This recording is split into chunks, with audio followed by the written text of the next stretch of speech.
Bonjour, bien-aimés dans le Seigneur Jésus-Christ, que Dieu vous bénisse. Nous sommes désolés pour un peu de retard et aussi pour juste installer euh, la technique pour voir si tout va bien. Et nous voici encore une fois aujourd'hui. Nous voulons partager avec vous la parole du Seigneur dans le cadre de l'examination des Écritures comme le disciple de Bérin, comme le juif de Bérin. Ils examinaient les Écritures pour voir si ce qu'on les disait était vrai. Aujourd'hui, nous serons dans le cadre de correction, dans le cadre de ramener un enseignement à la droiture. Nous voulons que les enfants de Dieu ne soient pas ballottés de tout vent d'enseignement, donc des doctrines. Comme l'apôtre Paul nous a dressé la parole en nous exhortant en disant, frères, que quand nous exhortons, il faut qu'on le fasse selon la saine doctrine. Enfin, d'exhorter selon la saine doctrine. Et c'est ce que nous voulons faire aujourd'hui avec le saint enseignement, un enseignement qui est pur, un enseignement qui est vrai, que nous ne tombions pas dans le piège de l'ennemi. Nous allons commencer par faire une courte prière avant de commencer avec vous, afin que tout se fasse selon les noms du Seigneur Jésus-Christ, dans l'amour, dans l'humilité, de comprendre l'autre, dans l'humilité, dans cet amour que nous avons dans le Seigneur Jésus-Christ, pour que nous développons en fait cette atmosphère merveilleuse. Hein, c'est surtout ça. Donc nous allons prier le Seigneur Jésus ensemble avec vous. Éternel est notre Dieu, Père de gloire, au nom de Jésus-Christ, notre Seigneur, nous bénissons ton nom ici en direct de ce moment d'examination des Écritures. Nous voulons nous corriger, Seigneur. Corrige-nous, car c'est toi qui corriges ce que tu aimes. Merci, mon Dieu, mon roi, pour ta présence qui nous accompagne par l'onction, par le Saint-Esprit, l'Esprit de Christ qui travaille dans tes serviteurs. Nous te bénissons aussi pour tes enfants, Seigneur, qui nous écoutent et qui sont maintenant en direct, afin que ce partage, ce moment se passe selon l'amour du Saint-Esprit, car c'est l'un des fruits du Saint-Esprit. Merci Seigneur notre Dieu. Avec toute humilité, Seigneur, nous venons pour être corrigés par toi et moi et nous tous ensemble avec nos Bibles à la main, les Écritures, pour que nous puissions voir clairement, Seigneur notre Dieu, la révélation de tes paroles qui est claire. Au nom de Jésus-Christ, ainsi nous avons prié. Amen. Que le Seigneur vous bénisse, bien-aimés dans le Seigneur Jésus-Christ, le peuple saint élu de Dieu dans le monde entier, même chez les Arabes, nous avons les enfants de Dieu.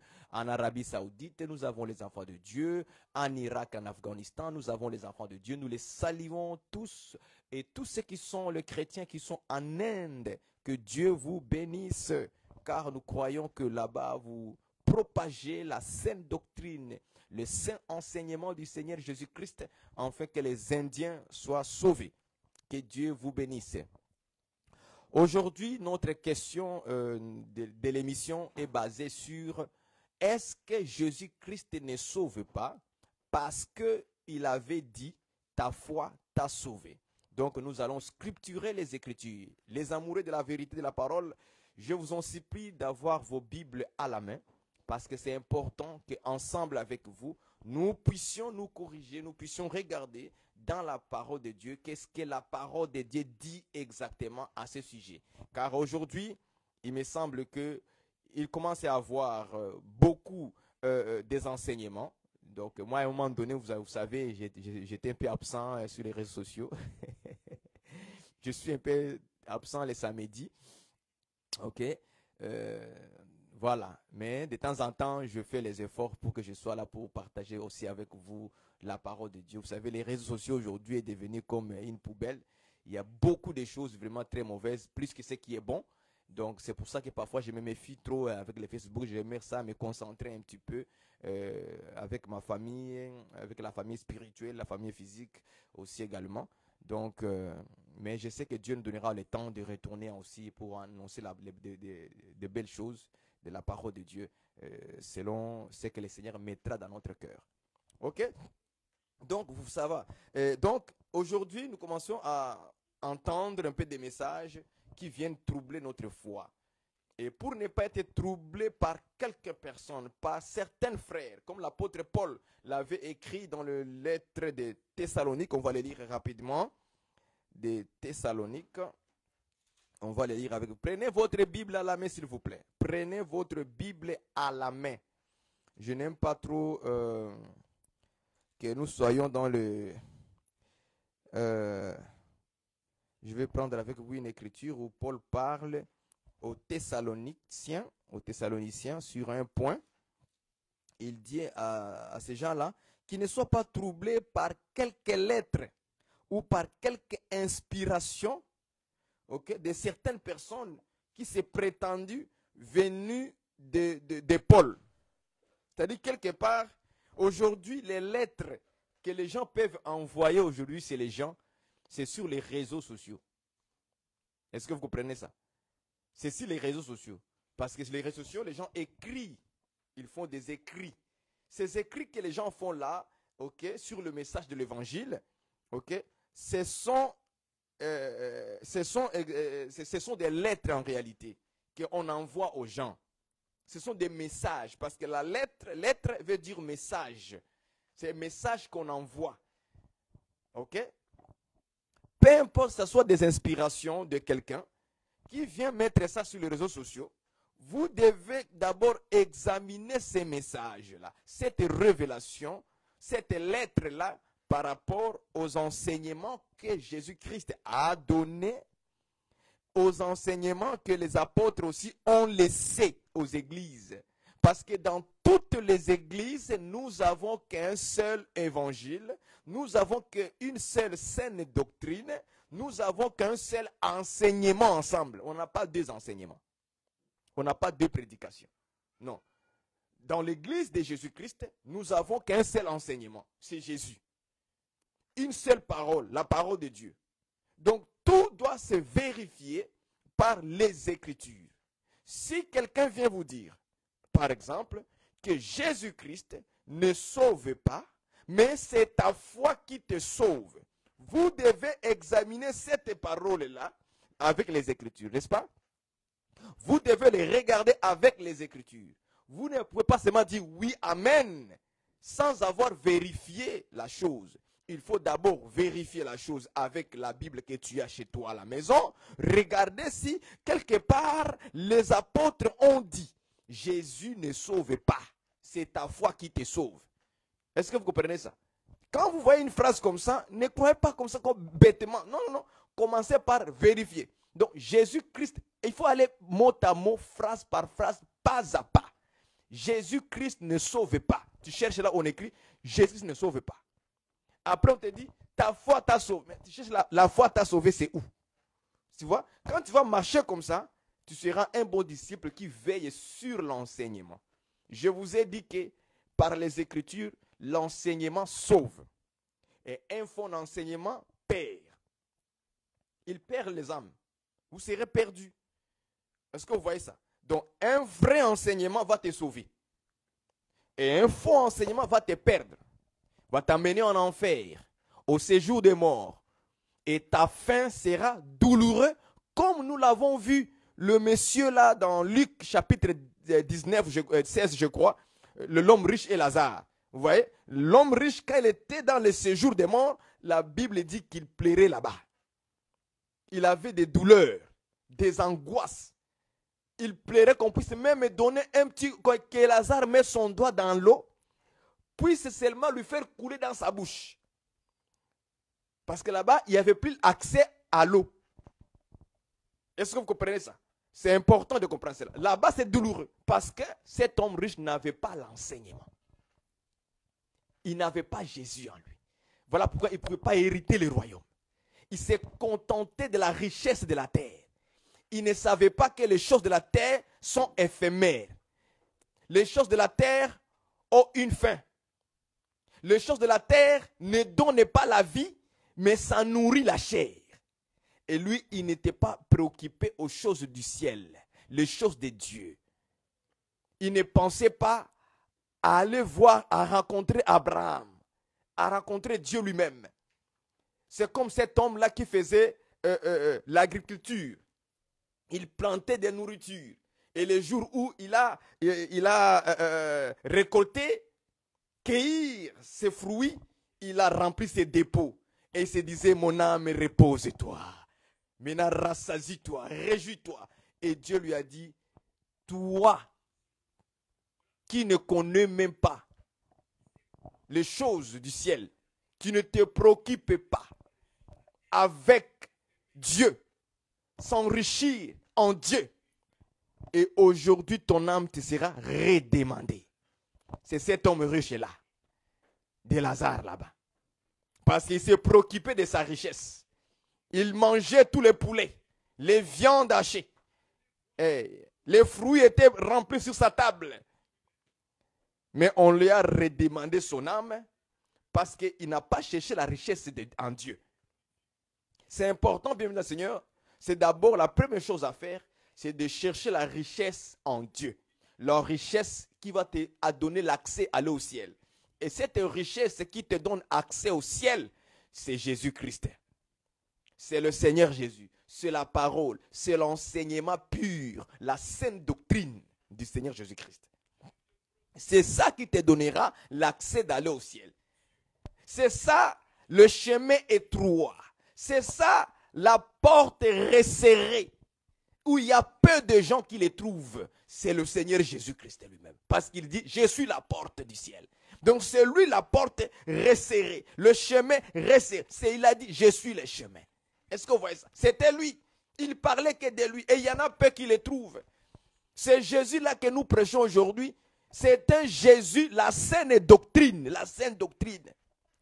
Aujourd'hui, Jésus, c'est la parole. C'est pourquoi toute personne qui embrasse la parole de Dieu, il embrasse Jésus. Il accueille Jésus.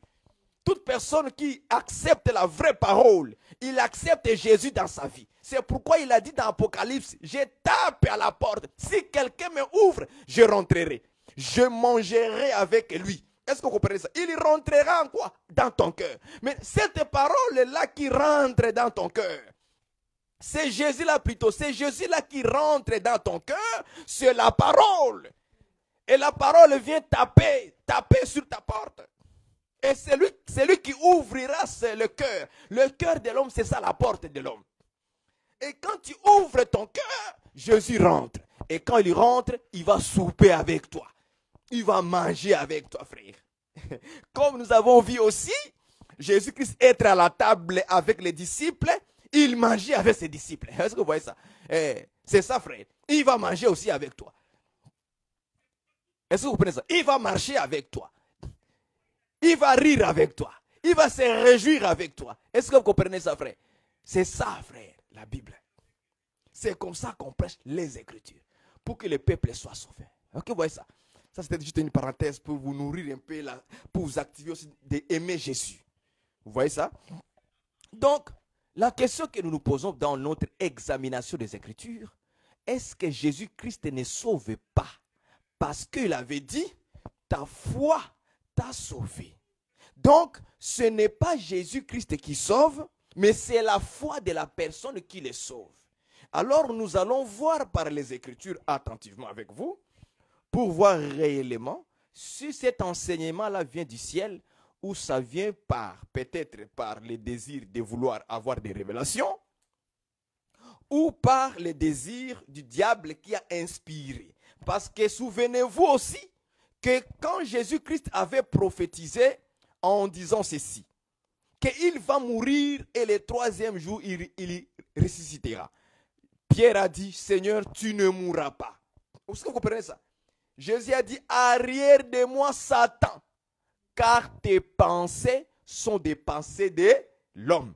Vous comprenez que quand il y a une pensée qui monte dans l'homme, toutes les pensées qui montent en nous ne signifient pas que ce sont des pensées de Dieu. Attention, toutes les pensées qui montent dans une personne ne signifient pas que ce sont des pensées de Dieu. Attention, je le répète. Toutes les pensées qui montent dans notre esprit ne signifient pas que ce sont des pensées de Dieu. Ce sont aussi parfois les pensées du diable. Il a soufflé. Il souffle dans ton esprit une pensée qui est contraire à la volonté de Dieu. Souvenez-vous que Jésus a dit que quand il était à Gethsémane en train de prier, vous vous rappelez de ça? Quand Jésus était à Gethsémane en train de prier, il dit au Père, que ta volonté soit faite et non ma volonté. C'est-à-dire que la mort de Jésus, c'était la volonté de qui? De Dieu, du Père. Et Satan a soufflé dans Pierre. Il dit non, dis-lui. Quel était le souffle, la pensée que Satan a soufflé? Tu ne mourras pas. Vous voyez, c'est la pensée? La pensée, c'est une parole. Pierre a dit, Seigneur, tu ne mourras pas. Mais Jésus a interprété, dit, tes pensées. Vous voyez ça? C'est comme ça qu'on explique la Bible par la Bible. On exhorte par la saine doctrine. Donc le saint enseignement, l'enseignement pur. Donc toutes les pensées qui montent dans l'homme ne signifient pas que c'est la volonté du Père. Ça peut être aussi la parole de Satan soufflée dans cet homme-là. Est-ce que vous comprenez ça? C'est comme ça qu'on comprend la Bible, frère. Donc Jésus, il voit que la pensée qui était dans cet homme Pierre, ce n'était pas seulement une pensée qui vient de lui, Pierre. Ça vient d'un esprit qui était derrière Pierre, qui a soufflé. Dis-lui qu'il ne mourra pas. Pierre aussi vient. Seigneur, tu ne mourras pas. Vous voyez, il répète ce que Satan lui a soufflé en esprit. C'est pourquoi nous sommes les examinateurs de toutes les pensées que les hommes nous envoient et par les Écritures. Est-ce que vous voyez ça? Donc, quand quelqu'un vient dire que Jésus-Christ ne sauve pas, pour nous, ça doit être un souffle de Satan. Ça doit être une pensée de Satan. Il a soufflé ça dans cet homme-là pour nous dire que Jésus ne sauve pas. C'est ta foi qui te sauve. Maintenant, je vais vous donner un examen clair, un examen très simple à faire. Imaginez-vous que tu es un prédicateur. Tu es devant les païens en train de les évangéliser. Maintenant, tu commences à crier. Jésus-Christ ne sauve pas. C'est ta foi qui te sauve. Qu'est-ce que les païens vont dire? Il dit, ah, vous voyez? Un pasteur a dit que Jésus ne sauve pas, c'est la foi. Maintenant, il va s'appuyer où? C'est Jésus ou sur sa foi? Il va s'appuyer sur sa foi. Et il va bafouer la personne qui devrait normalement le sauver. Il va le mettre à l'écart. Vous voyez ça? Est-ce que ça c'est logique de prêcher comme ça devant le païen? Est-ce que c'est logique même? Dans la simplicité. Tu vas dehors, tu commences à dire au païen, Jésus ne sauve pas, c'est ta foi qui te sauve. Est-ce que c'est normal de prêcher comme ça? C'est normal ça? Il va dire, ah maintenant, comme Jésus ne sauve pas, mais pourquoi je vais sauver Jésus? Pourquoi je le... Parce que ce n'est pas lui qui va me sauver, c'est ma foi même qui me sauve. C'est pourquoi tu vas voir que chez les païens, il va te dire, je suis Dieu. Moi-même, je suis Dieu. Pour dire quoi? Pour dire que je n'ai pas besoin de ton Jésus. Moi-même, je suis déjà Dieu. Quand tu vois un païen dire que lui-même, il dit, je suis Dieu, ce qui veut dire qu'il n'a pas besoin de ton Jésus, lui-même, il est déjà Dieu. Est-ce que vous comprenez ça? Donc, quand tu dis aux gens que Jésus ne sauve pas, c'est pour dire que tu n'as pas besoin de Jésus. Seulement ta foi, c'est fini. Maintenant, on va scripturer les Écritures de cette histoire. Nous l'avons trouvé, cette histoire, Jésus a dit, ta foi t'a sauvé. Réellement, Jésus l'avait dit. Mais on va aller scripturer ce que Jésus avait dit. Est-ce que vous comprenez ça? Prenons Matthieu 9, 20. Maintenant, nous commençons notre sujet d'examination point par point, mot à mot, phrase par phrase, verset à l'appui, chapitre clair qui seront donnés. Matthieu 9, verset 20. Lisons ensemble avec vous. Prenez votre Bible. 9, verset 20. Je lis avec vous. Et voici une femme atteinte d'une perte de sang depuis 12 ans, s'approcha par derrière et toucha les bords de son vêtement, donc le vêtement de Jésus. Car elle disait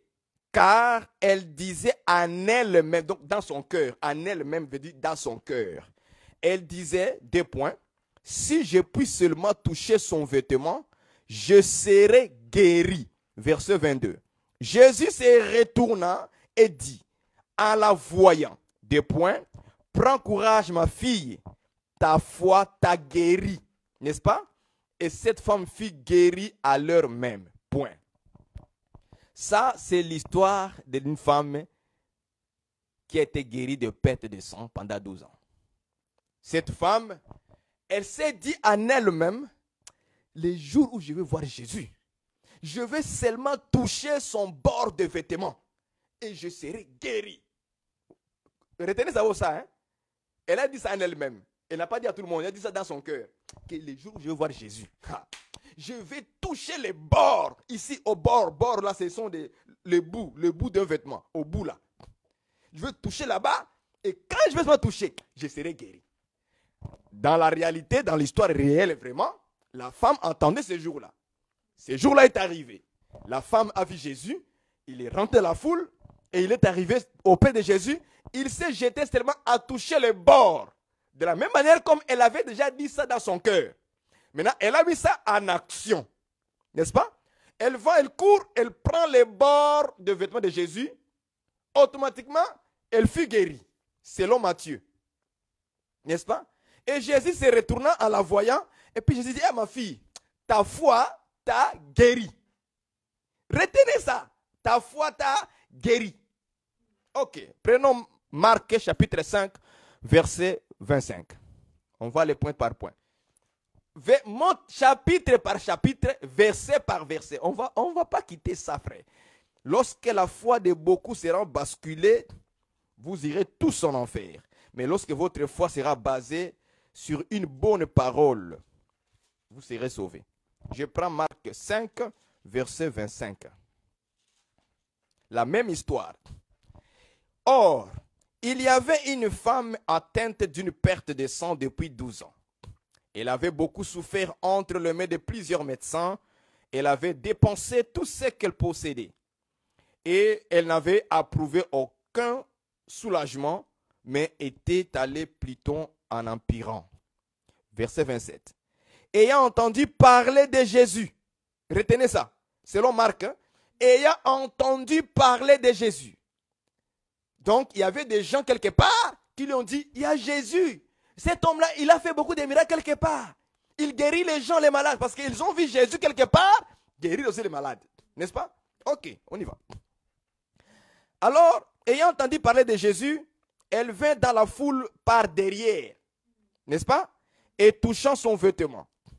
Car, parce que elle disait, si je puis seulement toucher ce vêtement, je serai guéri.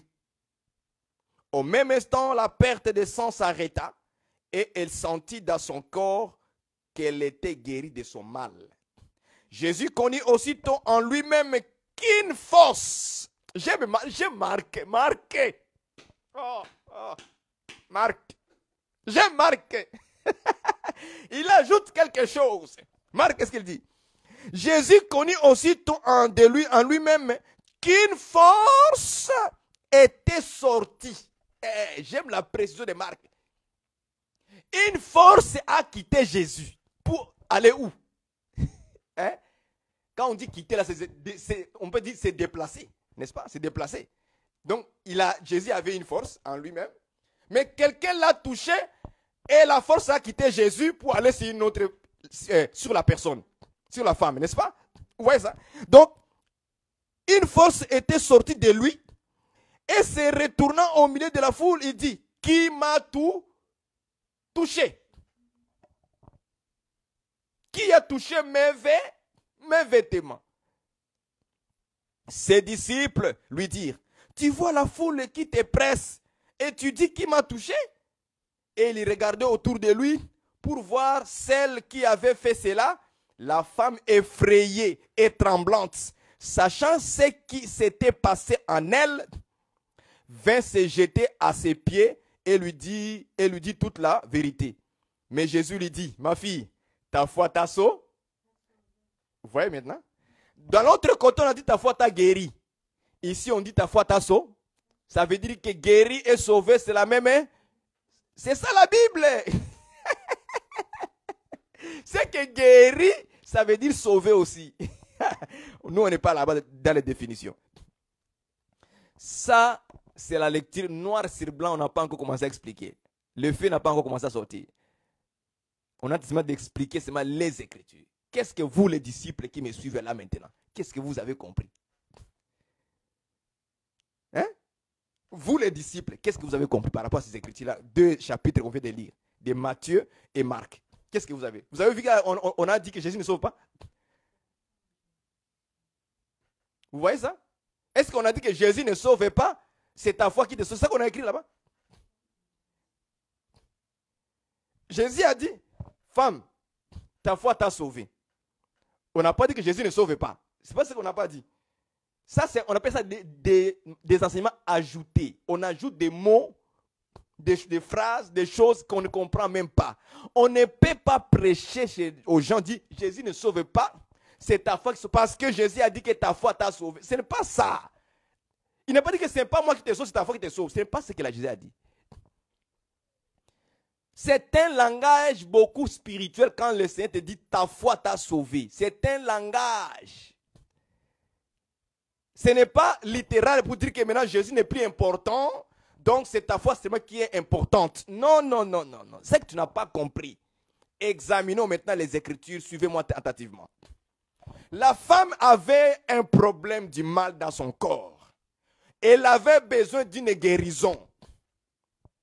Alors, comme Marc dit, on lui avait parlé de Jésus quelque part. On ne sait pas qui lui avait prêché ça. Mais on dit seulement qu'on lui avait parlé de Jésus. Comme elle a eu connaissance que Jésus guérissait les gens instantanément, la femme s'est dit en elle-même, elle a commencé à méditer ça dans son propre cœur, en disant, si je puis seulement toucher le bord de ses vêtements, je serai guérie. Elle s'est dit ça dans son cœur. La femme est partie. Par derrière, comme on dit dans Marc, derrière. Et elle a vu Jésus, elle a touché le bord de ses vêtements. Marc lui dit, une force a quitté Jésus. C'est-à-dire qu'en Jésus, il y avait une force. Une force a quitté Jésus pour sortir de lui, aller vers la femme. Est-ce que vous prenez ça? Maintenant, Jésus a senti qu'une force lui a quitté. Et il s'est tourné pour regarder qui a fait cela. Est-ce que vous comprenez ça? En regardant, la femme était tremblante. Et là, il se dit, bon, on m'a déjà découverte. Je ne peux plus bien faire. Laisse-moi me dévoiler seulement. Elle s'est dévoilée. En se dévoilant, Jésus n'a pas été méchant avec la femme. Il a dit, oh plutôt, ta foi t'a sauvé. C'est ça que Jésus a dit. Il a dit, femme, prends courage. Ta foi t'a sauvé. La question, il faut se poser. Cette foi que Jésus a dit là, la foi t'a sauvé là. Cette foi de la femme, c'était quoi? C'est ça la question posée. C'était quoi? C'était, si je touche seulement le vêtement de Jésus, je serai guéri. C'était ça en fait la définition de la foi de cette femme. Est-ce que vous comprenez? Si on te demande la question, quelle était la foi de cette femme que Jésus a parlé? C'était, si je touche le vêtement de Jésus. C'est ça, c'est qu'elle a mis sa foi. La foi de cette femme, c'était, si je touche ces vêtements, je serai guéri.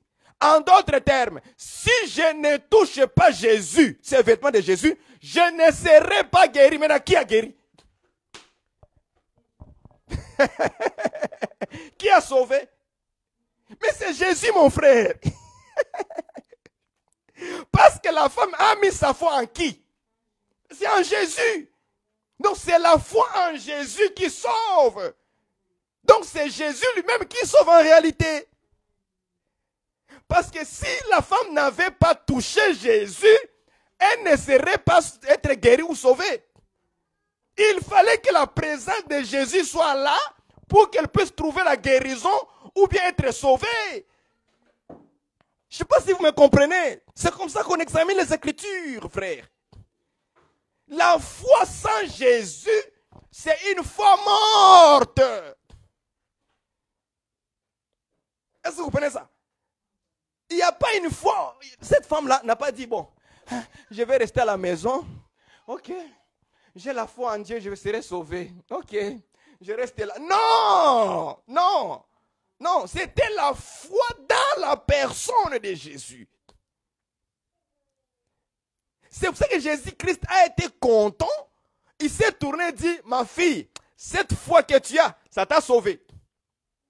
Mais quand vous posez la question à la femme, quelle était ta foi là? C'était quoi? Si je touche seulement ces vêtements, je serai guéri. Si je touche quoi? Ces vêtements. Est-ce que vous voyez ça? Les vêtements de qui? De Jésus. Si je touche ces vêtements vont me donner la guérison. Ces vêtements vont me donner être sauvé. Oh, frère. Qu'est-ce que vous voulez nous... Je vous dis la vérité, je ne vous mens pas. Hein. Je commence à constater qu'il y a trop...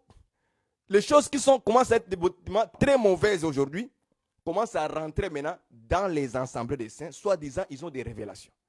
En cherchant trop de révélations extrêmes, par notre propre volonté, nos pensées, on va commencer à inventer de fausses révélations tout en croyant que c'est Dieu qui t'a révélé, mais c'est Satan qui a soufflé en toi. Attention, même un prédicateur doit examiner ses propres pensées, ses propres révélations par rapport à la parole avant d'enseigner ça au peuple, pour ne pas amener des troubles au milieu du peuple. On n'enseigne pas pour amener des troubles. On n'enseigne pas pour que ça crée des problèmes aux gens. Essaie de regarder tes propres révélations, descends en toi-même, rentre en toi-même là. Examine, est-ce que c'est que j'ai dit, est-ce que c'est que je vais dire là aux gens, est-ce que c'est conforme à la parole? Tu examines, tu regardes, est-ce que les apôtres avaient dit que Jésus ne sauve pas? Tu cherches les versets. Noir sur blanc, hein? Tu les cherches, tu regardes. Ah, non, ici, Jésus, apôtre Paul n'a pas enseigné que Jésus, il dit Jésus est un sauveur. Vous savez? Vous voyez, quand on appelle Jésus-Christ notre sauveur, par exemple, ok? Pourquoi on l'appelle notre sauveur? Quand on dit que Jésus-Christ est notre sauveur, c'est pour dire qu'il sauve. Jésus-Christ sauve. Je prends avec vous Matthieu 1, verset 21. Matthieu 1, verset 21. Je lis avec vous. Ça, c'est l'ange qui dit, je pense, qui dit, il dit cela à Joseph. Elle enfantera, Marie enfantera un fils et tu lui donneras le nom de Jésus. C'est lui qui sauvera son peuple de ses péchés. Vous voyez? C'est écrit noir sur blanc ici. On n'a pas discuté avec les Écritures, avec l'ange de Dieu. L'ange de Dieu a dit une vérité. Il dit, c'est lui Jésus qui sauvera son peuple du péché, de ses péchés. Vous comprenez ça? Donc toi, tu ne peux pas prêcher le contraire de cet ange. Est-ce que vous voyez ça?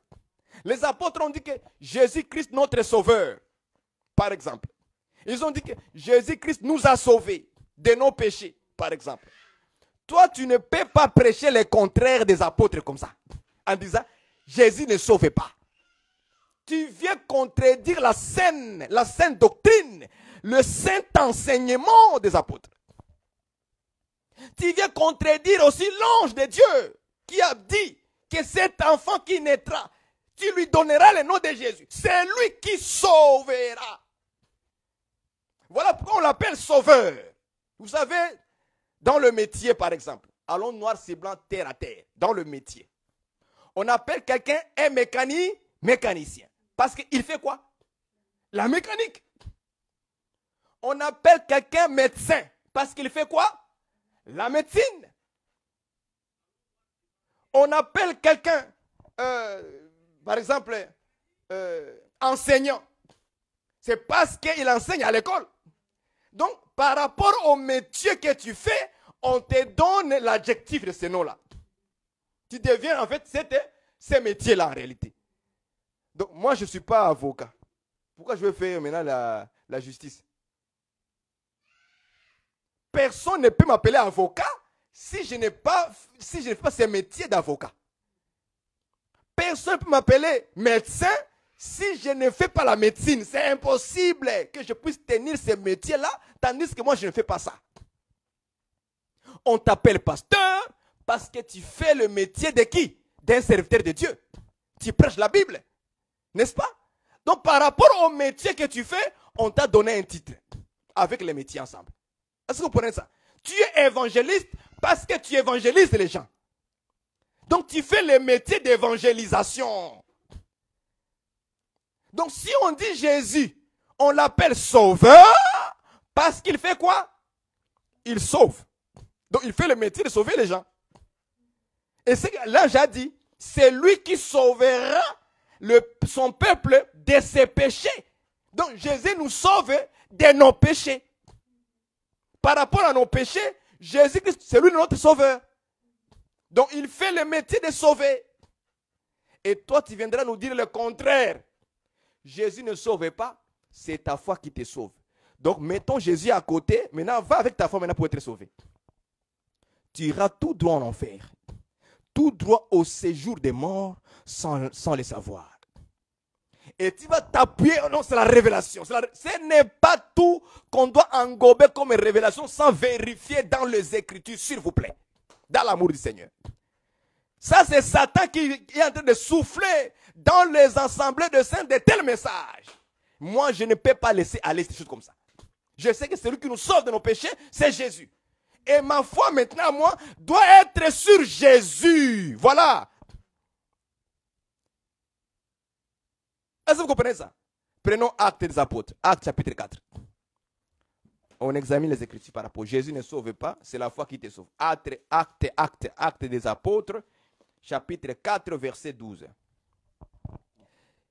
Il n'y a de salut en aucun autre, car il n'y a sous le ciel aucun autre nom qui ait été donné parmi les hommes, par laquelle nous devions être sauvés. Vous voyez ça? C'est-à-dire que le salut, c'est ça, être sauvé. Selon cette définition ici. Le salut égale être sauvé. Donc, si tu veux recevoir le salut aujourd'hui, dans Acte 4 et 12, on dit, c'est par un nom. C'est par un nom. Maintenant, ce nom-là, c'est cet nom-là qui va te sauver. Ah, ça veut dire que selon Dieu, il y a un nom qui sauve. Quand tu lis Matthieu 1, chapitre 1, verset 21, qu'est-ce que là-bas on a dit? Il dit, tu enfanteras un fils. Tu lui donneras le nom de Jésus. N'est-ce pas? Et puis il dit virgule, car, parce que c'est lui qui sauvera son peuple de ses péchés. Donc nous comprenons, le nom qui sauve, le nom qui donne le salut, c'est qui? C'est Jésus. C'est Jésus. Comment, frère, tu ne comprends pas de simples révélations comme ça? Tu viens nous donner une révélation en nous disant, Jésus-Christ ne sauve pas, Jésus ne sauve pas, c'est ta foi qui te sauve. Soit le frère ou le bien-aimé doit nous donner plus d'explications de sa révélation, qui nous éclaire vraiment clairement cette révélation. Nous sommes dans les corrections et nous examinons les Écritures, frère. Je ne pourrai jamais venir chez vous pour dire, Jésus ne sauve pas. Ça sera vraiment amalgame, un enseignement qui vient tout droit de la pensée du diable. Parce qu'il n'y a que le diable qui peut dire des choses comme ça. Est-ce que vous savez que dans la Bible, on dit, je pense dans 1 Jean, on dit que l'Antichrist va nier. Il va nier que Jésus-Christ venu en chair. N'est-ce pas? Je vais vous montrer ça. L'Antichrist, il va nier que Jésus-Christ n'est pas venu en chair. Ça, c'est l'apôtre Jean qui dit ça. Pourquoi il va nier Jésus-Christ venu en chair? Parce qu'il ne veut pas que les gens connaissent que Jésus, c'est lui qui nous a sauvés. Voilà pourquoi je dis que cette pensée-là de dire que Jésus ne sauve pas, ça vient de la pensée du diable. Parce que Jean avait dit que l'Antichrist va nier que Jésus n'est pas venu en chair. Vous voyez ça? Il va nier ça. En niant aujourd'hui, il va d'abord commencer à dire d'abord aux gens que Jésus ne sauve pas d'abord. Or, Jésus-Christ, pour sauver les âmes de leurs péchés, il fallait qu'il puisse venir en chair. Mourir à la croix, c'est par l'œuvre de la croix que nous serons maintenant sauvés nous aussi. Donc, dire aux gens que Jésus ne sauve pas, c'est aussi un moyen de dire déjà, donc l'Antichrist commence déjà à nous dévoiler déjà que Jésus n'est pas venu en chair pour mourir pour vous. Parce que nous définissons la mort de Jésus par rapport à quoi? À la croix. Est-ce que vous voyez ça? Le salut que nous avons en Jésus-Christ, nous le définissons d'abord que Jésus était d'abord mort à la croix. Après sa mort et sa résurrection, maintenant nous sommes sauvés. Vous comprenez ça, frères et sœurs? Donc dire aux gens que Jésus ne sauve pas, c'est aussi pour dire que Jésus n'est pas venu en chair pour mourir pour nous. Pour être sauvé. Est-ce que vous comprenez ça? C'est dangereux, c'est très profond si on rentre en profondeur. Par l'Esprit du Seigneur Jésus-Christ. Le maître des temps et des circonstances. C'est lui qui connaît toutes choses, capable à réprimander et à corriger toute pensée captive et les ramener ça à la vérité. Gloire au Seigneur. Nous allons lire, chercher l'Écriture. Je vais le chercher avec vous. 1 Jean. Là où je pense c'est 1 Jean chapitre 2. Que l'Antichrist, il va nier.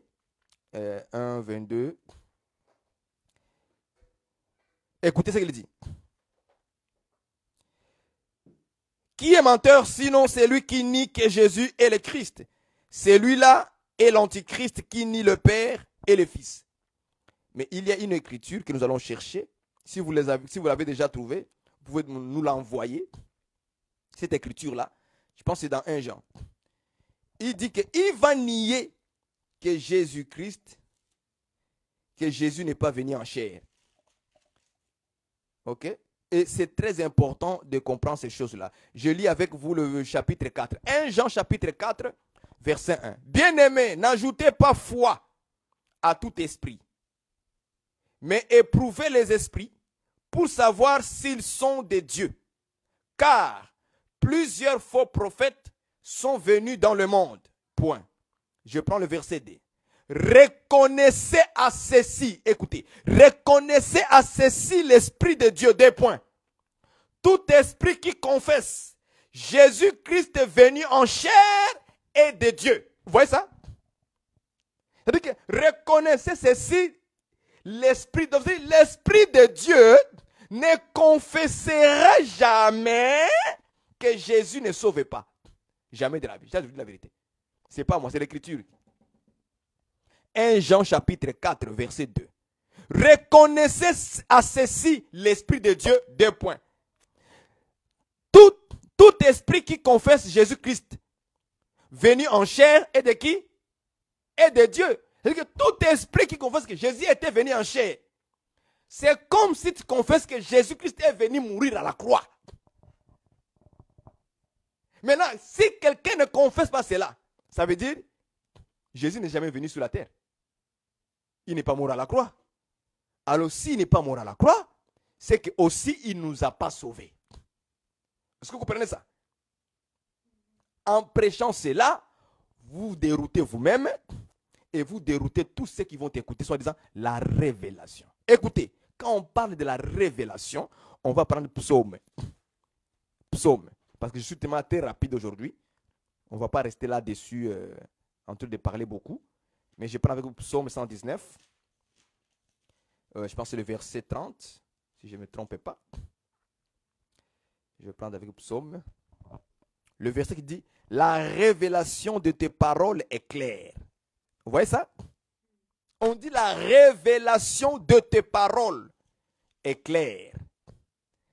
Maintenant, si la révélation de ces paroles, de la parole de Dieu est claire, et en plus, elle donne l'intelligence aux hommes, aux simples. Les simples là, ce sont les disciples. Et quand on dit elle donne l'intelligence aux simples, ça veut dire les disciples. Souvenez-vous dans la Bible, Jésus-Christ a dit à ses disciples, soyez simples comme des colombes. Ah, donc nous comprenons que quand Psaume disait, elle donne l'intelligence aux simples, donc il prophétisait déjà pour nous les nations. Alléluia! Acclamez le Seigneur. C'est ça la Bible. Hein? Vous voyez le simple? Quand on dit simple, ce n'est pas un caractère. Quand on dit un simple, ce sont des disciples parce que nous sommes simples. La Bible. Non. J'aime la Bible, frère. Il faut que je retourne. Il faut que je retourne. On va commencer nos directs encore. Non, Psaume lui dit, la révélation de tes paroles est claire, virgule, elle donne, la révélation, elle donne l'intelligence aux disciples. Elle donne l'intelligence aux enfants de Dieu. Qui? La révélation. Mais si la révélation amène des troubles, comme nous commençons à examiner les Écritures, on commence à douter. Frère, ce n'est pas la révélation de Dieu. Parce que nous devons le voir par rapport aux Écritures. La révélation de tes paroles. Vous voyez ça? C'est ça qui est clair, frère. C'est ça qui donne l'intelligence aux disciples, aux enfants de Dieu, aux simples. Est-ce que tu es simple? Est-ce que tu es simple. Non, tu es dur comme une pierre. Répands-toi, mon frère, ma soeur. C'est important. Il faut être simple, simple, simple. Hein? Je vais prendre avec vous l'écriture là parce que les gens blaguent beaucoup avec la parole de Dieu. Les gens blaguent avec la parole de Dieu. C'est Psaume 119, verset 130. Prenons ça. La révélation de tes paroles est claire, virgule. Elle donne l'intelligence aux simples. C'est ça. Donc c'est la révélation de la parole de Dieu qui est claire. Or, cette révélation-là, c'est Jésus-Christ. C'est Jésus. Et cette révélation doit venir de quoi? Jésus, aujourd'hui, c'est l'Esprit de Dieu. Ce n'est pas Jésus physique comme ça. Aujourd'hui, Jésus, c'est l'Esprit de Dieu qui nous révèle toute la parole de Jésus. Quand le Saint-Esprit vous laissez le Saint-Esprit vous guider, vous diriger, vous éclairer. Ne soyez pas troublés par des inspirations à gauche et à droite. Oh, j'ai dormi, j'ai rêvé. J'ai vu Jésus. Ok, tu as vu Jésus. Maintenant, explique-nous les Jésus que tu as vu. Oh, j'ai vu Jésus, il avait les cheveux blonds. Cheveux blonds. Jaunes. J'ai lu Apocalypse. Je vois Jésus avec les cheveux blancs. Hein? Toi, tu as vu Jésus avec les cheveux blonds. Moi, dans Apocalypse, Jean aussi a vu Jésus. L'apôtre Jean aussi a vu Jésus. Mais il a vu Jésus avec les cheveux blancs. Comme une lumière. Comme la neige. Vous voyez ça? Pur comme la neige. Maintenant, oh, j'ai vu Jésus avec les yeux bleus. Ah bon? Jean aussi a vu Jésus. Mais avec les yeux comme une flamme de feu.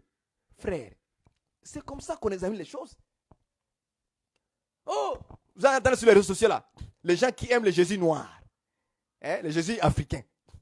Oh, Jésus est noir. Ils vont prendre Apocalypse. Vous voyez, ses pieds sont comme ardents, pollués. Vous voyez ça? Vous voyez, oh, l'ardent pollu, c'est quoi? C'est noir. Vous voyez? Ils définissent les choses selon leur propre convoitise, de ce qu'eux ils veulent, leur propre volonté. Mais ils n'ont pas laissé le Saint-Esprit les expliquer c'est quoi. Attends, lisons un peu ça. Apocalypse chapitre 1. Verset, on va prendre au verset là où Jésus se révèle à Jean. Il voit Jésus, d'abord les pieds. On va vous montrer ça. Je prends déjà au verset, chapitre 1, verset 14. Ok. Sa tête et ses cheveux étaient blancs comme de la laine blanche, comme de la neige. Ses yeux étaient comme une flamme de feu. Écoutez, ses pieds étaient semblables à des lairs ardents, comme s'il eût été embrasé dans une fourneuse. Vous voyez ça? Ceux qui ont la doctrine de Jésus noir, Jésus africain là, c'est ces versets-là qu'ils prennent pour s'appuyer là-dessus en disant Jésus est noir. Maintenant, c'est Jésus que je lis dans les Écritures. Si on lit ça littéralement, ok?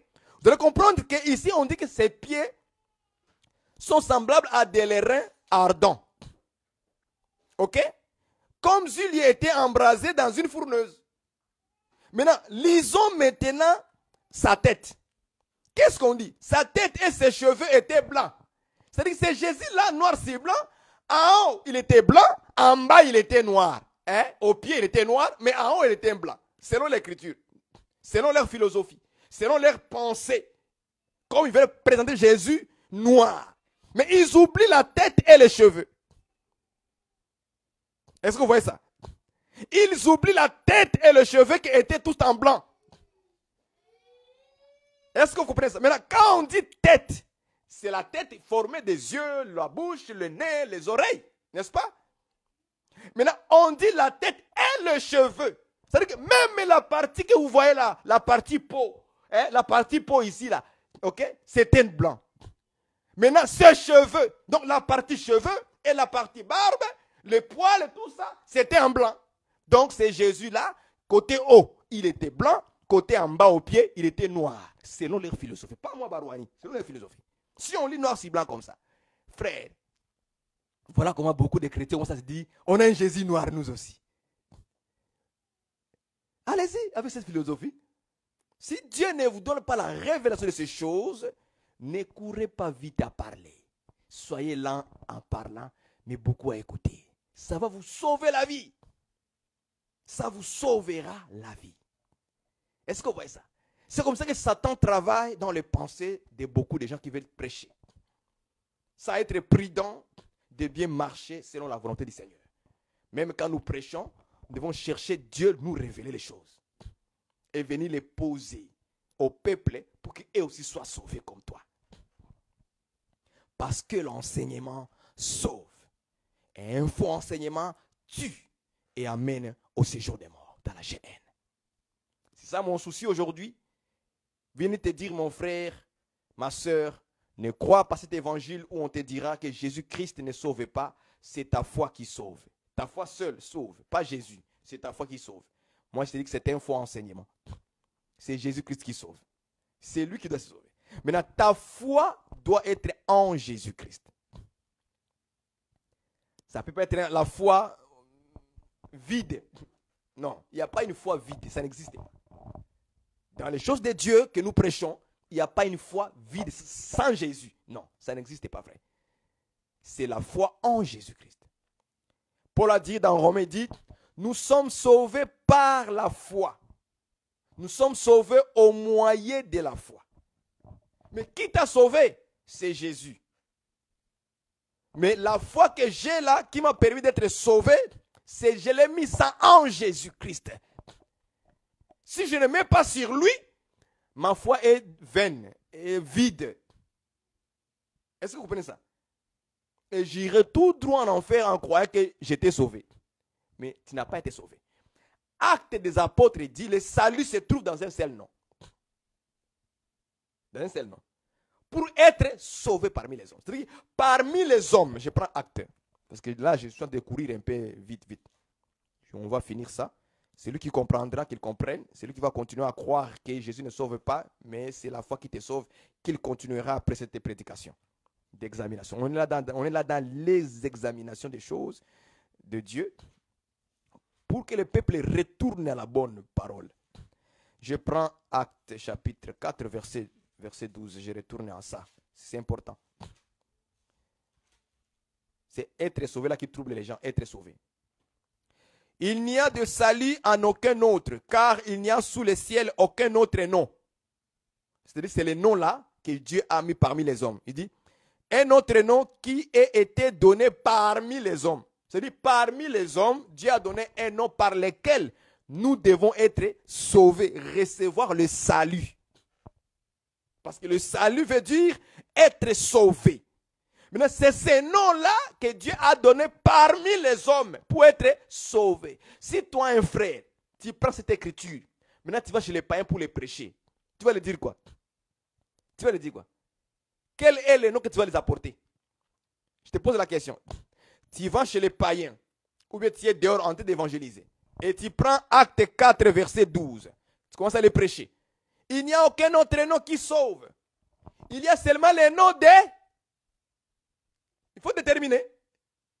Quel est le nom que tu vas apporter chez les païens pour être sauvé? Pour avoir le salut. Ta foi, hein? Non, ta foi t'a sauvé. Ta foi t'a sauvé. Donc tu vas amener le nom de la foi. N'est-ce pas? On examine ensemble, non? Dans l'amour du Seigneur, ça a compliqué les choses. C'est très simple, non? Il n'y a aucun autre nom parmi les hommes par lesquels nous devions être sauvés. Ah, c'est le mot là, être sauvé. Il y a un nom. Maintenant, toi, tu es évangéliste. Tu es pasteur, apôtre, peu importe. Tu vas maintenant chez les païens pour le dire. Il n'y a pas un autre nom qui sauve. C'est le nom de la foi. Et le nom là, c'est la foi. Hein? La foi est devenue un nom. Non, ce n'est pas comme ça. La Bible dit que la foi vient. La foi vient de ce qu'on entend. Et ce qu'on entend, c'est la parole de... Vous voyez ça? La parole de Christ. La parole de Christ. C'est que la foi de cette femme-là, à la perte du sang pendant 12 ans. Cette femme qui perdait le sang là, Marc a dit, elle avait entendu parler de Jésus. Donc la foi vient de ce qu'on entend. Elle a entendu quoi? Jésus. Vous voyez ça? La femme a entendu Jésus. Quand elle entend Jésus avait guéri d'autres personnes. Elle a entendu que Jésus a fait des miracles. Elle entendit que Jésus a ressuscité les morts. Elle s'est dit en elle-même, si c'est Jésus que vous me parlez là, elle passe ici aussi. Si je touche seulement ces bords de ses vêtements, je serai guéri. La femme a pris les 2 pieds et elle est partie voir qui? Jésus. Elle n'est pas restée chez lui pour dire, ma femme va me sauver. Jésus voit la femme en la touchant, elle sent une force lui quitte. Ces forces qui lui quittent vont aller chez la femme. Maintenant, qui a guéri la femme? La force est de Jésus. Parce que la force dans les Écritures, on appelle ça Ruben comme étant la force, la vigueur. Les fils de Jacob, les premiers-nés. Est-ce que vous voyez ça? La force, c'est le premier-né, c'est le premier-né, c'est les fils, les fils, les fils. Donc, Jésus a senti que le fils, son fils lui a quitté, il s'est déplacé. J'aime Jean 1 Jean 5 et 12 et dit, c'est lui qui a le fils à la vie, à la vie. Où Jésus a senti sa vie lui a quitté. C'est ça la Bible. Ça c'est la Bible, c'est les Écritures saintes examinées. Parce que dans cette marche de la femme de perte de sang, dans cette histoire-là, se cache une prophétie, une révélation, frère. Une révélation. Parce que les nations, selon Marc, les nations présentées comme cette femme-là de perte de sang. J'aime ça, frère. Parce que cette femme représente toutes les nations, à part Israël, qui avaient entendu parler de Jésus, comme aujourd'hui.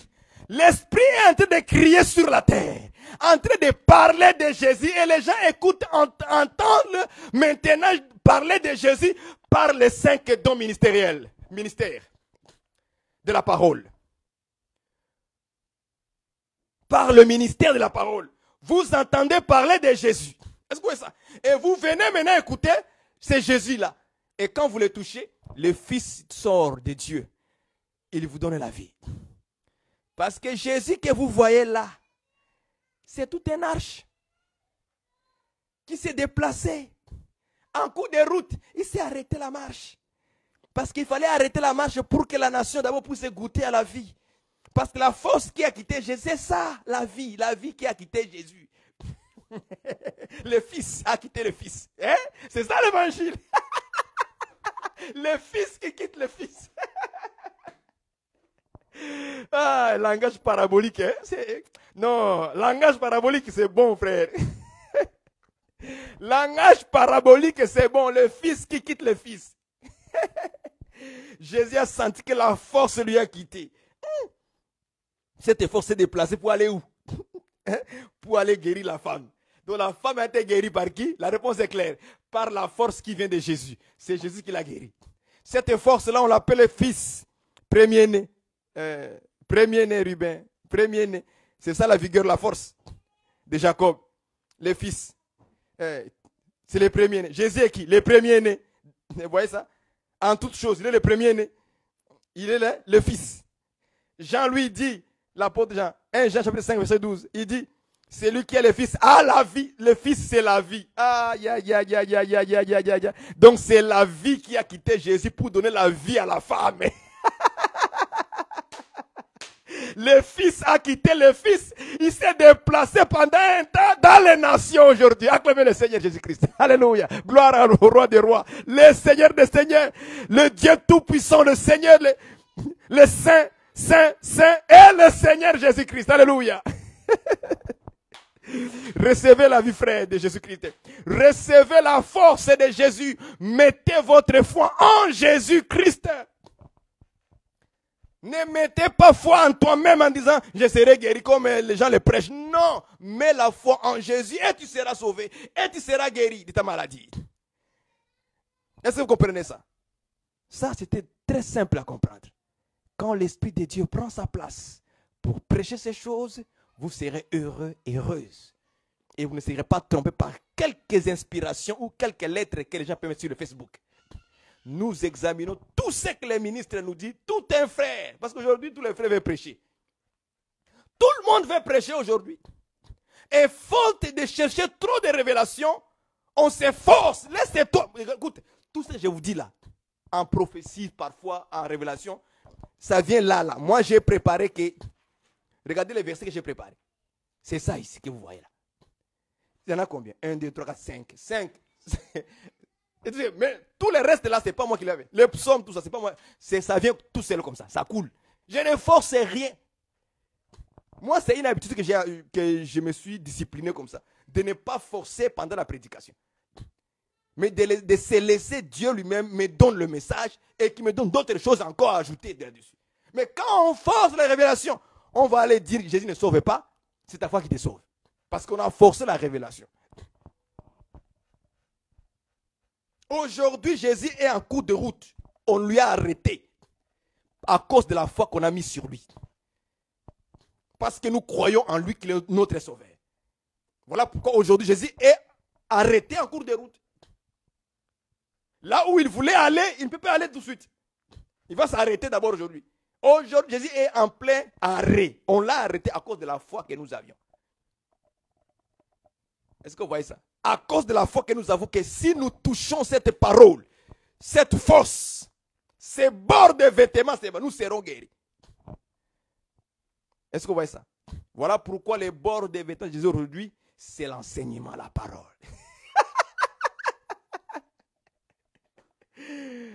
Vous comprenez pourquoi un sacrificateur, quand il rentre dans le temple pour aller offrir l'offrande, le sang à Dieu, au bord de ses vêtements, il devait mettre des clochettes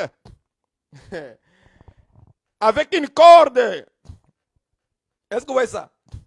Si on entend les clochettes, on dit il y a la vie. Est-ce que vous voyez ça, frère? Non, je vais laisser ça. Je vais laisser ça un autre jour. Je vais laisser ça. Tout ce que vous voyez là-bas, ce sont des révélations que Dieu a mis. La révélation de tes paroles est claire. C'est ça.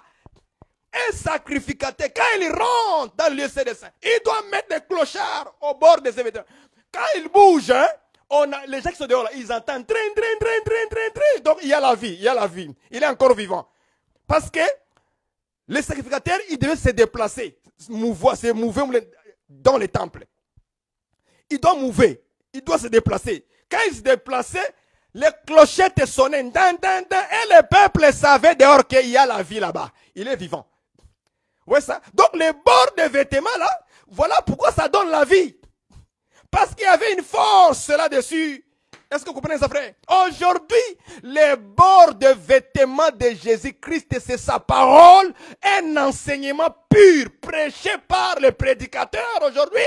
C'est ça les bords de vêtements de Jésus. Quand vous touchez la parole, c'est-à-dire quand vous croyez fermement, avec une foi ferme, vous serez guéri. Est-ce que vous comprenez ça? Tu seras sauvé. Donc tu es sauvé. Si tu crois seulement la parole qui t'est prêchée, tu seras sauvé, frère. Mais la parole, c'est qui? C'est Jésus. Il a dit, son nom est la parole de Apocalypse 13, verset 19. Est-ce que vous comprenez ça? Il s'appelle la parole de Dieu. C'est son nom.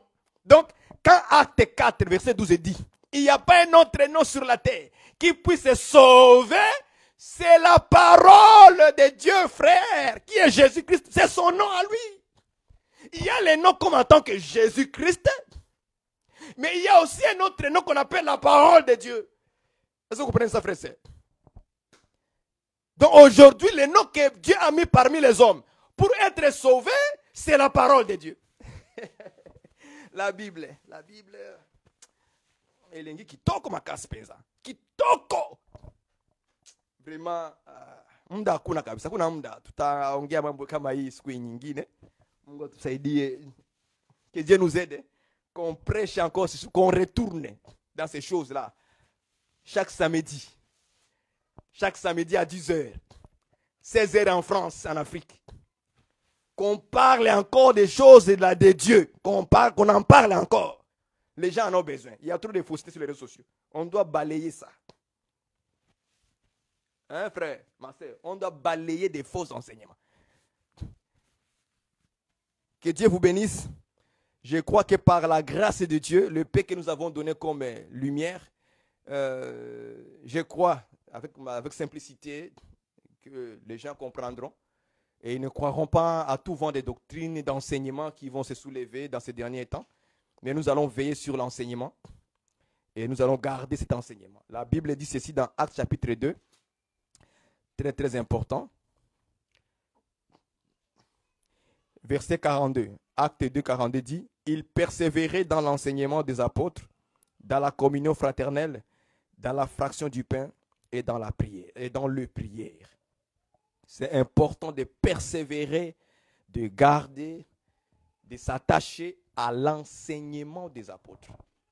C'est important, frère. Ils persévéraient dans l'enseignement. C'est important. Celui qui persévérera jusqu'à la fin sera sauvé. Ça, Jésus a dit. C'est-à-dire que pour être sauvé, il faut persévérer dans l'enseignement. Là-bas, être sauvé, quand Jésus dit, celui qui persévérera jusqu'à la fin sera sauvé. Le verbe sauver là, ça veut dire être enlevé. Là, le sauver là, ça change. Est-ce que vous comprenez ça? On viendra expliquer ça, frère. Parce qu'il y a des façons de voir être sauvé. Il y a des façons de voir. Il y a d'abord la première.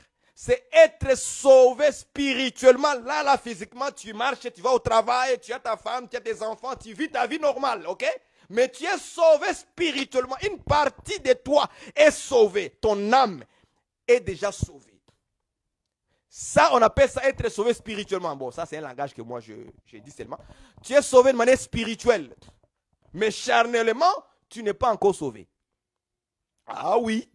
Dans la chair comme ça, tu n'es pas encore sauvé.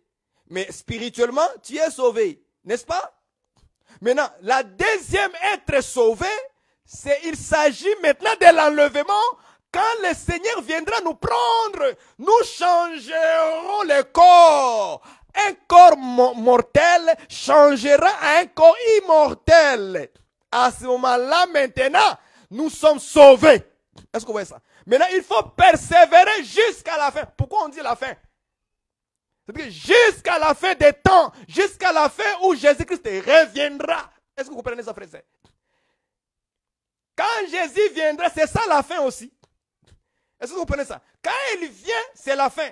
Donc tu as gardé la parole tout le long jusqu'au point où Jésus vient, la fin. Est-ce que vous voyez ça? Et tu es sauvé, donc tu es parti. Jésus vient, nous changerons d'un clin d'œil. Est-ce que vous voyez ça? Donc, tu vois le clin d'œil là? Tu vois ça? C'est bah! Tout le monde est parti en haut. Les corps ont changé et nous avons des corps angéliques. Acclamez le Seigneur Jésus-Christ. Alléluia. Oh! Seigneur, j'ai pris que ces jours-là, Seigneur, que beaucoup, Seigneur, puissent être enlevés. Qu'on les trouve avec les faux enseignements dans leur cœur. Que Jésus nous fasse grâce, que nous retournions dans la parole, dans l'enseignement. Persévérons, restons là-dedans. Attachés à l'enseignement de Jésus-Christ. Jusqu'à la fin. C'est ce qu'il viendra. Est-ce que vous comprenez ça? Eh, frère. Alors tu seras sauvé. C'est-à-dire que celui en pleine route là, c'est lui qui va se détourner de l'enseignement des apôtres. Et si la fin arrive, s'il arrive là, tu ne seras pas sauvé. Est-ce que vous voyez ça? Vous voyez les vierges folles, hein, vous les voyez, hein? Ils n'ont pas été sauvés. N'est-ce pas? Ils n'ont pas été sauvés. Les 5 sont rentrés et les 5 sont restés. Pourquoi? Les 5 ont été sauvés. Ils sont rentrés dans la maison où était l'époux. C'est ça être sauvé aussi. Est-ce que vous voyez ça? C'est ça on prêche, on enseigne ça, frère. Calmement, on prendra. Dieu fait qu'il nous fasse, qu'il me fasse grâce. Que je retourne, que nous commençons à expliquer beaucoup de choses. C'est important. Je trouve que c'est très important. Et nous allons marcher comme ça, vous allez sentir la joie du Saint-Esprit. Parce que l'enseignement, un bon enseignement, donne l'Esprit de Dieu dans la vie des gens. Vous savez que pendant la prédication, quelqu'un peut être en train de se repentir parce qu'il vient d'entendre les choses de l'Esprit qui touchent son cœur. Il commence à se repentir de ses pornographies, mensonges, fornication, meurtre, je ne sais pas, vol, hein, détournement des fonds publics. Parce qu'il a écouté l'enseignement par l'Esprit de Dieu qui est dans cet homme-là, quand il est en train de parler. Oh, quand Étienne parlait aux Juifs, les Juifs l'ont regardé comme ça, frère.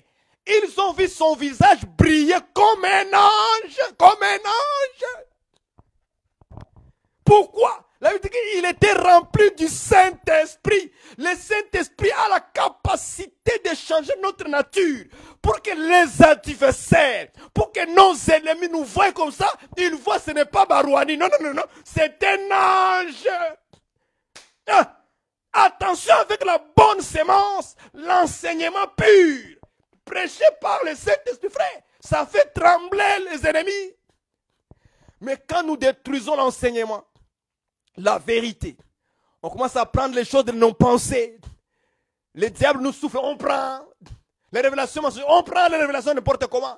Le diable va nous rendre comme des gens qui sont insensés, qui ne sont pas normaux. Est-ce que vous prenez ça? Passer du temps dans les jeûnes, dans les prières, avant d'aller prêcher les âmes. Et tu verras comment les gens vont te voir, frère. Quand tu seras devant les ennemis dans la chair, ils vont te dire, ah non, ce n'est pas lui qu'on connaît, mais il brille comme un ange. Or, normalement, Étienne était Étienne. Étienne était Étienne. Stéphane, il était Étienne seulement. Mais quand l'ennemi, comme il était rempli du Saint-Esprit, il parlait avec assurance de choses qu'il croyait que c'était ça, la parole du Seigneur. Par le Saint-Esprit, frère. Comme il était rempli du Saint-Esprit, maintenant quand il parlait, c'était le Saint-Esprit qui parlait. Et toute sa nature était changée. Quand les Juifs les regardaient, ils disent non, on les voit comme un ange. Aujourd'hui, frère, s'il n'y a pas ces aspects de la puissance de Dieu dans tous les domaines comme ça, c'est parce que les gens, la plupart des prédicateurs, ils prêchent par leurs envies. Ils n'ont pas le temps de jeûner 3 jours, 4 jours, une journée, une semaine dans la présence du Seigneur pour être toujours rempli du Saint-Esprit. Et quand il viendra parler, il ne parlera pas de bêtises. Étienne était parlé, il a dit que c'est Jésus-Christ qui sauve. Paul était rempli du Saint-Esprit, il a dit que Jésus-Christ sauve. Tout le monde a dit Jésus-Christ. Paul a dit, Pierre, Jacques, tout le monde a dit Jésus-Christ nous a sauvés. Mais aujourd'hui, un autre esprit vient dire Jésus ne sauve pas. Moi, de ma part, je n'accepte pas cette prédication. C'est une prédication pour m'amener dans la perte, dans la perdition. Et je dois les rejeter au nom du Seigneur. Mon Jésus à moi, en qui je crois, de les apôtres, il sauve les âmes, il sauve les gens, il guérit, il fait des miracles jusqu'à aujourd'hui, frère, par le Saint-Esprit. Moi, je crois ça comme ça. Mais la foi que toi tu as doit être basée sur Jésus. Il faut dire, si je touche seulement Jésus, je serai guéri. Si je crois seulement en Jésus-Christ, je serai guéri. C'est ça, toucher aujourd'hui. Toucher, c'est croire aujourd'hui. Si tu crois la parole de Dieu qui sauve, tu seras guéri. Jésus maintenant va te guérir. Mais écoutez, frère, ce n'est pas tout le monde que Jésus disait, ta foi t'a sauvé, ta foi t'a sauvé. Non, non, non, ce n'est pas tout le monde. Hein. Ce n'est pas tout le monde qui disait ça. Quand tu vois Jésus parler de cette manière-là, c'est un langage. Parce que la femme a entendu parler de Jésus, il a mis un projet dans son cœur. Elle a mis ça. Il a dit, si je touche seulement les vêtements de cet homme-là, de Jésus-Christ, je serai guéri. Maintenant, Jésus vient lui dire, ta foi t'a sauvé. Pose la question, quelle était la foi de cette femme?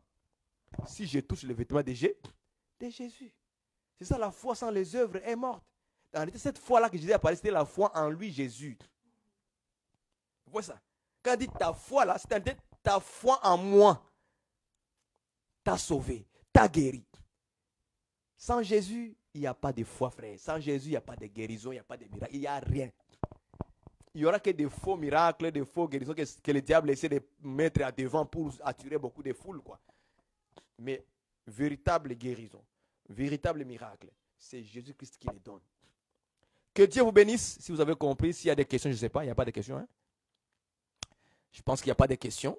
Nous allons nous arrêter par là pour que la prochaine fois, encore une fois, que Dieu nous fasse grâce. Je pense que c'est la première fois que je fais une émission spéciale comme ça, en direct. Ça fait longtemps quand même. Hein? On n'a pas fait des émissions comme ça sur place. Je crois que Dieu me fera grâce de faire un bon retour. Comme ça, chaque samedi, on aura des émissions pour partager avec vous la parole du Seigneur. Et si j'ai une révélation correcte, je viendrai vous le dire clairement et vous le révéler, vous expliquer dans mon domaine à moi, dans le ministère que Dieu m'a confié d'enseignement. Donc, que Dieu vous bénisse et nous allons prier pour clôturer ce moment. S'il y a des questions ou quoi que ce soit, n'hésitez pas de me poser même après, dans Messenger ou quoi que ce soit. On va partager avec vous, je n'ai aucun problème avec ça. Prions. Seigneur Dieu notre Père, nous te rendons grâce et nous te bénissons Seigneur pour ta parole que tu as remplie dans nos cœurs aujourd'hui. Même si je n'ai pas préparé beaucoup de choses, mais je vois que tu as encore une fois beaucoup de choses à nous donner encore. Merci mon Dieu, mon roi, pour nos frères et nos sœurs qui nous ont écoutés aussi également. Je prie Seigneur que tu préserves la vie de tout à chacun de nous de faux enseignements. Même si cela vient de nos ensembles de saints, d'un frère, d'un ministre. Préserve-nous, Seigneur, de croire n'importe comment. Parce que même chez les apôtres, il y avait des docteurs qui sont sortis parmi les apôtres, mais qui n'étaient pas de leur. Il y avait des frères qui étaient dans les églises où les apôtres étaient, mais ils n'étaient pas de leur. En enseignant que Jésus-Christ était déjà ressuscité, ou il était déjà, il n'était pas mort, des choses comme ça, Seigneur. Préserve-nous à ces enseignements, Seigneur. Nous aurons des frères comme ça, qui soi-disant sortent de nous, mais ils vont confesser que Jésus-Christ n'était pas mort à la croix, il ne sauvait pas. Seigneur, préserve-nous, s'il vous plaît. Préserve-nous de tout danger, de tous ces faux enseignements. Nous voulons être sauvés, être enlevés jusqu'à la fête où tu viendras, Seigneur. Que nous puissions partir avec toi. Seigneur, préserve-nous de toute pensée du diable injectée dans nos frères. Préserve nos frères de croire à toute pensée qui monte dans leur cœur. Seigneur, donne-leur un cœur d'examination. Quand ils ont une chose qui vient, de les voir d'abord par la parole. Cela est confirmé dans la parole, Seigneur, pour qu'ils ne puissent pas être trop comme des menteurs. Oh Seigneur, et plus encore Jésus, enlève-nous l'orgueil des révélations. Aujourd'hui, Seigneur, regarde-nous bien. Regarde nos cœurs, nos pensées. Regarde l'orgueil qui nous a monté parce qu'on s'est dit, j'ai la révélation. Et quand on vient réprimander, corriger nos frères comme ça, ils disent non, parce que toi, tu n'as pas la révélation. Oh Seigneur Jésus, aie pitié de nous. Ce sont des réalités que tu vois tous les jours dans nos cœurs. Préserve-moi, préserve mes frères, mes soeurs, des prédicateurs, Seigneur, par rapport à ce genre de choses-là. S'il y a quelque chose qui ne marche pas bien, une déclaration qui n'est pas conformément à la parole du Seigneur, et que d'autres frères essaient de corriger le frère, que nous soyons humbles en disant, ok, je retire pour aller examiner encore, Seigneur. Oh, donne-nous cette cœur-là d'humilité. Oh, Seigneur Jésus, aie pitié de nous encore une fois aujourd'hui. Purifie nos cœurs, purifie-nous, sanctifie-nous par ta vérité, car ta parole est la vérité. Au nom de Jésus-Christ, ainsi nous avons prié. Amen.